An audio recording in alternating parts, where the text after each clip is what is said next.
que te taqueaba en el frío, te sacaron de lo hondo de la selva o de algún potrero ingenuo y olvidado, te sacaron de tu casa y sin abrigo, te largaron en el viento surhelado. Penas y olvidos de la guerra. 40 años, 40 historia. Capítulo 15. Roberto Edgardo Prámparo nació el 14 de mayo de 1962 en Río Cuarto. Su infancia la pasó en la zona del barrio del Ferrocarril, en la esquina de Newbery y Alsina. Allí estaba la casa de la familia. Hizo la primaria en la Escuela General San Martín. En el inicio de su adolescencia, la separación de sus padres lo obligó a irse a la capital federal a vivir con su madre. En Buenos Aires realizó el colegio secundario y consiguió su primer trabajo. En 1981, a Edgardo le tocó hacer el servicio militar en la Marina. Su destino fue el crucero General Belgrano, un potente navío botado en 1938 en los Estados Unidos, que con el nombre de Phoenix había salido indemne del ataque japonés en Pearl Harbor. Prámparo padre se ilusionó con la idea de que el hijo hiciera realidad su sueño frustrado de ser miembro de la Fuerza Naval. Edgardo murió en el hundimiento del crucero General Belgrano. Es uno de los riocuartenses caídos en el conflicto bélico del Atlántico Sur. Vamos a saludar a su hermana Fabiana Prámparo, que vive en la ciudad. Fabiana, un gusto. Guillermo Jeremías la saluda. ¿Cómo le va? Buenos días. Hola, buenos días. ¿Cómo te va? Un gusto, Fabiana. Bueno, ¿cómo los moviliza estos 40 años? ¿Qué sentimiento los atraviesa? ¿Qué tienen de especial? Si es que no son un día más de ese sufrimiento de 4 décadas. Bueno, vos bien lo explicaste recién, después de 40 años, sigue vivo todo eso, ese dolor, esa lucha que tuvo mi papá contra, bueno, esa separación que tienen los papás que son de matrimonios separados, y si bien él tuvo una buena relación con sus hijos, pero bueno, el dolor de la desaparición de mi hermano fue muy dura para él. Sí. Como que cambió su vida, por supuesto. Creo que fue un batallador. Bueno, tuvimos la suerte de conocerlo a Roberto y de hacerle muchas entrevistas, pero fue un batallador, incluso de algo que todavía no se ha pagado como deuda, el reconocimiento en la ciudad. Pedía llevar el nombre de Edgardo. Bueno, una lucha denodada de los días que le quedaron tras la muerte de su hijo. Sí, tal cual.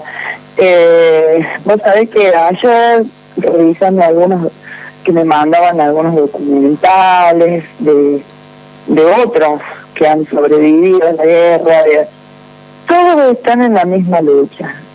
Acá en Río Cuarto, Córdoba, Buenos Aires, San. Pero en algunas provincias han hecho más honor a estos héroes que desaparecieron. No lo veo tanto en la ciudad de Río Cuarto. Más allá de físicas, digamos. Hay una vez, mira, en el Facebook, unos 5 años atrás, cuando sale una nota tuya, 6 años atrás, a mi papá me recuerdo, como ya digo, una mujer dentro de los comentarios pone: ¿y para qué quiere una calle en nombre de su hijo? Entonces, viste, me salió de adentro, y entonces yo le contesté y le expliqué a esa señora que si yo hubiera perdido un hijo en la circunstancia que sea, ¿no le gustaría que alguien lo recuerde más basado en que no fue una muerte o una desaparición cualquiera? ¿No es cierto? Todas son valederas, por supuesto. Pero estamos hablando de alguien que entregó la vida por su patria, que es historia, que todos tienen que saber que este ser humano, este hombre, este chico tan joven que perdió toda una evolución de vida, la dejó ahí, por la patria. Y no es solamente porque le tocó el servicio, porque lo obligaron, como muchos dicen. Lo hizo por amor a la patria, porque él también le gustaba la carrera de la marina. Porque el padre había sido marinero, ¿viste? Entonces, viste esos ejemplos que queremos tomar como una... Bueno, entonces vos te paras. Por ejemplo, yo vivo en la calle Virrey Várquez. Haciendo historia, Virrey Várquez era hombre que hizo muchas cosas, pero era virrey. Fue puesto por colonia española. O sea, no es algo nuestro realmente. Entonces, tener el nombre, no solo de mi hermano hablo, de muchos de Malvinas que ya no están. El señor Castañari, podemos hablar de muchos más. No encuentro una calle honorífica que se los recuerde, que alguien pase, que tu hijo, tu sobrino, tu nieto, y le puedas decir, mira, este joven luchó por nuestra patria y pereció en tal lugar. Entonces, esa era la lucha de mi papá, de hacer entender que tiene que haber algo que tenga en la memoria del pueblo, ahora en más y en la historia y en el estudio, estos héroes. Que no quede en vano, que no quede así como pasó durante tantos años. Mira, estamos a 40 años y todavía seguimos hablando de lo mismo. ¿No? Se le dio lo que correspondía en honor, un nombre, porque no estamos hablando ni, no sé, de plata, ni nada de eso. Estoy hablando de el honor, de mantener el honor de esos héroes. Que eso es lo que voy a hablar mi padre que luchaba tanto. Sí, sí. Personalmente, ¿cuáles son los recuerdos de aquellos días, Fabiana? ¿Qué se te viene a la memoria? Bueno, mira, mucho para contar. Vos sabés que yo quería mucho a mi papá, lo comparaba mucho a mi padre, y mi papá contaba muchas cosas, muchas, se puede contar de todo. Vos sabés que mi padre era también un hombre muy político, entonces sé mucho sobre lo que... Y con respecto a mi hermano, el recuerdo que te puedo traer ese día es que una tarde recibe una llamada a mi papá contándonos, yo era chica, no recuerdo qué edad tenía, y mi padre se va, nos abraza, me dice me tengo que ir y se va. Después me cuenta mi papá que él se va al sur, se va a Bahía Blanca. Estuvo 27 días mi padre esperando a mi hermano ahí. Y él me contaba que él salía a la vereda, o no sé, como una puerta que había, le daban café, le daban todo, y iban llegando muchachos heridos. Para él fue traumático ver cantidad de chicos sin piernas, sin brazos, desfigurados, y él esperando a su hijo,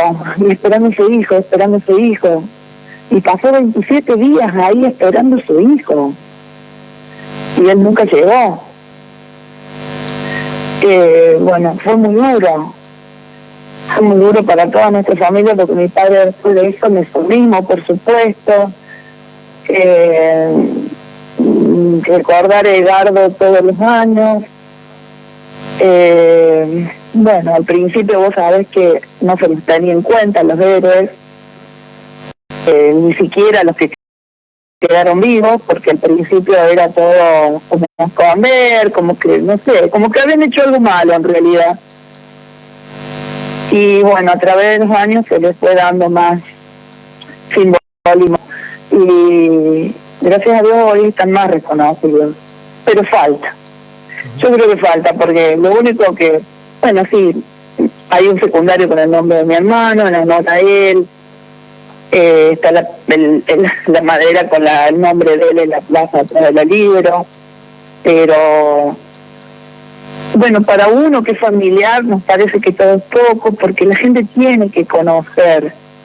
Los chicos jóvenes, vos le preguntás, algunos saben, otros no saben. Entonces, viste, uno quisiera que todo el mundo sepa, pero no por una cuestión de que sí, mira, me conoces, no. Es el dolor, el saber que valores lo que tienen hoy, la libertad.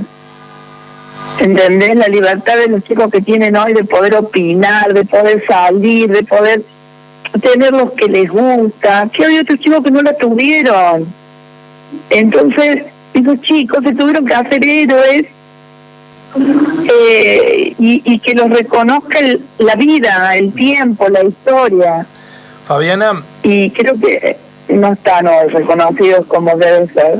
Sé que tu papá lo hacía, buscar desesperadamente noticias de Edgardo, de dónde estaba, qué le había pasado, qué sí. ocurrió cuando estaba en el barco, que buscó hablar con la mayoría de los sobrevivientes que pudo para saber qué sí. Había pasado con Edgardo en el crucero. ¿Esa historia la pudieron reconstruir? ¿Les quedó a ustedes como legado? Sí, en realidad te cuento, después de casi 20 años, 15 o 20 años, yo por casualidad, cuando me inserto un poco en las redes sociales, empecé a investigar y encuentro un excombatiente del Belgrano en Buenos Aires. Empiezo por medio de Facebook a hablar con él y bueno, ahí lo conecto con mi papá y él me cuenta toda la historia a mí previa, porque yo no quería que a mi papá le fuera tan fuerte, ¿entendés? Saber todo lo que había pasado. Y bueno, creo que mi viejo ahí, cuando este chico le dijo lo que había pasado con Edgardo, porque él había estado con Edgardo, mi hermano, no sé si fue un alivio, porque no está bien decir un alivio, pero fue como algo que lo dejó más, no sé si tranquilo o en paz, a ver cómo desapareció su hijo, porque mi papá se pasó años esperando que golpeara la puerta y que fuera mi hermano el que volvía, ¿entendés? A mi padre tuvimos casi 6 meses cuando apenas desapareció mi hermano, dándole comer en la boca, por decirte. El sufrimiento es muy grande, los padres que han perdido hijos todos sufren. Pero bueno, yo te hablo en este caso personal de mi padre. ¿Y qué le contó? ¿Qué le contaron a ustedes lo que le pasó a Edgardo en el barco? Bueno, Edgardo logra saltar cuando atacan el Ara. Él logra saltar a una de las balsas. Yo no sé si vos o la gente que está escuchando sabe, eran unas balsas que se activaban, se inflaban como un globo y cabían varias personas ahí adentro. En el momento de que los atacan, el barco hace como un movimiento. Entonces logra saltar con otros compañeros. Lo que sí me contaron que una parte de su pierna cae al agua, pero logra ingresar al bote. También me contaron que el agua, con las temperaturas que tienen, en menos de 15 segundos se te congela un pie por completo. Bueno, mi hermano lo logran meter adentro de los compañeros con tanta mala suerte que el ancla, cuando se inclina, así va inclinando el barco, el ancla cae sobre la balsa de mi hermano. Y bueno, eso fue lo que supimos de cómo fue la desaparición de mi hermano.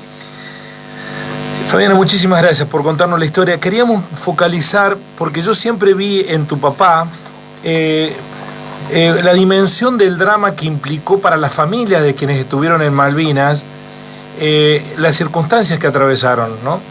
Que uno no lo tiene como referencia eso, lo pierde de vista. Por supuesto que los que cayeron en Malvinas, fueron heridos, los excombatientes con sus daños psicológicos de por vida son las principales víctimas, pero también los entornos familiares, la vida de esa familia. Ni lo dudes, nuestra vida se modificó. Cambió para siempre, sí. Cambió para todos nosotros hasta el día de hoy. para todos, porque, mira, nuestro papá era un papá muy presente conmigo, por ejemplo, y mi hermana, que falleció hace poquito. Yo perdí mi familia, que constituyeron mis padres, la perdí, porque fallecieron en menos de 4 años mi papá, mi mamá y mi hermana.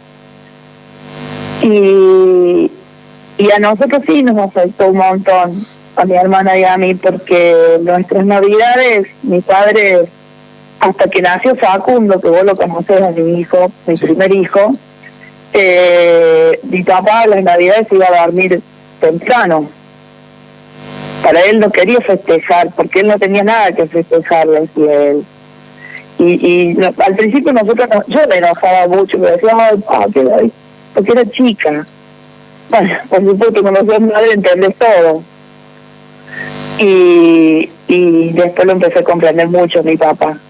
Y bueno, cuando nació mi hijo mayor, Facundo, bueno, mi padre cambió, porque para él fue, ¿cómo te puedo explicar? No suplantar, ni llenar el hueco, ni nada de su hijo perdido, pero lo ayudó, viste, en ese dolorcito, en ese corazón roto, a llenar todo el amor que él tenía que dar a su hijo, se lo dio a mis hijos. Fabiana, fue un excelente abuelo. Te agradezco muchísimo el testimonio y sobre todo este dato nuevo. Yo hice, cuando se cumplieron 20 años de Malvinas, un informe sobre tu hermano, parte del texto lo acabo de leer. Sí. Y en ese momento tu papá no sabía qué le había pasado a Edgardo. Y gracias a las redes sociales vos pudiste reconstruir la manera trágica tragedia sobre la tragedia, ¿no? En la que perdió la vida. Sí. Te agradezco muchísimo el testimonio, Fabiana, muy amable. Una cosita más, si me permitís. Sí, por favor. Mira, mi papá, cuando falleció, bueno, lo hicimos cremar a mi padre, y el deseo de él era estar con su hijo. Yo sé que es un poquito imposible, pero Facundo y yo tenemos esa cuenta pendiente con mi padre y queremos esparcir sus cenizas a donde está su hijo. Yo no tengo a mi padre conmigo todavía. Si alguien me escucha, no sé, que me pueda hacer el trámite para poder llevar las cenizas de mi padre al lado de su hijo y tirarlo en el mar, o esparcirlo en el mar, que no queda bien decir tirarlo, sino esparcirlo en el mar y que esté junto a él, realmente sería cerrar un círculo de tanta ausencia y dolor. Nos comprometemos a por lo menos llamar a la gente que conocemos para ver si ese trámite es viable. Entiendo que no debiera ser imposible en el lugar donde fue hundido el crucero General Belgrano. Muchas gracias, Fabiana. Nos comprometemos a ayudarlos en lo posible a que ese sueño y esa promesa se cumpla. Gracias a vos por tener siempre presente a mi hermano, a mi papá y a la memoria de todos los bebés.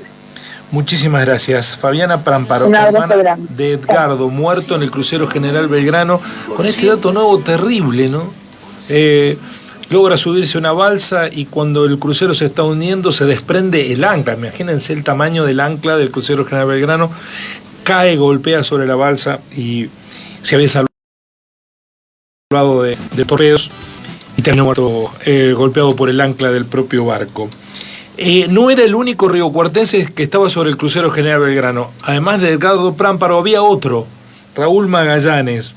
No se conocían entre ellos. Raúl Magallanes había nacido en Barrio Alberdi e ingresó en la Marina en 1956 cuando tenía de 19 años. Entonces, Edgardo y Raúl, los dos riocuartenses, integraban la tripulación de 1093 hombres del crucero de casi 200 metros de largo que navegaba la fría y lluviosa tarde del domingo 2 de mayo sobre las turbulentas aguas del Atlántico Sur, fuera de la zona de exclusión donde fue atacado por el submarino inglés Conqueror, que lo hundió a torpedazos, llevándose al fondo del mar al propio Edgardo. Magallanes sobrevivió, es uno de los sobrevivientes después falleció, no hace muchos años atrás, pero tuvimos incluso la oportunidad, hace 20 años atrás, de entrevistarlo en Barrio Alberdi, y sumó su testimonio al informe que hicimos. No se cruzaron, no sabían, había 2 riocuartenses arriba del barco y no se cruzaron o no sabían de su historia, ¿no? Que decían, che, somos los 2 de la misma ciudad, porque Edgardo se había ido muy chico de Río Cuarto porque sus papás se separaron y él se fue a Buenos Aires a vivir con su mamá y su papá quedó aquí. Roberto Prámparo era un conocido dirigente del peronismo, militante del peronismo. Y siempre les iba a zamarrear el árbol al Consejo Deliberante en los años en donde lo de Malvinas no se hablaba. Ahora es cierto que hay otro reconocimiento, pero nunca será suficiente. No sabías que era sentirte tan lejano, ni que el hambre se comiera tus entrañas. Solo estaba la mirada de un hermano.